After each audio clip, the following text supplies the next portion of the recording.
અમદાવાદના વટવા વિસ્તારમાં બીબી તળાવ પાસે જીવલેણ હુમલાની ઘટના બની।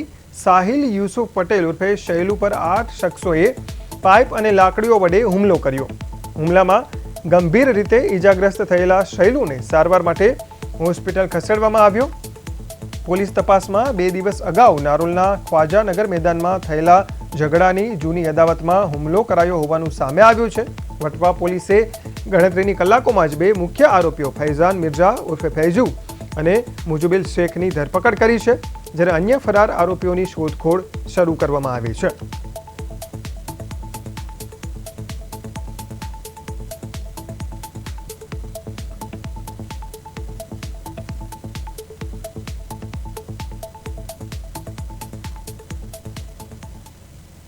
વોટર લોગિંગ સ્પોર્ટમાં આપણે 3 ચોમાસાનો એક્સપિરિયન્સ 2024-2025ના જે એક્સપિરિયન્સ જોયું 2024માં 10 થી 12 કલાક જેટલો સમય લાગતો હતો। ગત ચોમાસામાં આપણે ઇન્સ્ટ્રક્ટર લઈને કમિશન કર્યા પછી જોયું છે તો 6 થી 7 કલાક લાગતો હતો।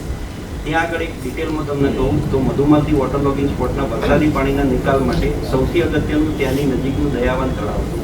તળાવનો પ્રશ્ન એવો થતો હતો કે જ્યારે વરસાદ આવતો હતો, એકાદ વરસાદ બીજો વરસાદ, ત્યારે તળાવ ભરી જતું, ત્યારે ખાલી કરવાની વ્યવસ્થા નથી। એટલે આપણે મધુમાલતી વોટર લોગિંગ સ્પોર્ટને 3 પાર્ટની અંદર શોર્ટ ટર્મ, મીડિયમ ટર્મ અને લોંગ ટર્મ એ રીતે આપણે આયોજન કર્યું હતું। શોર્ટ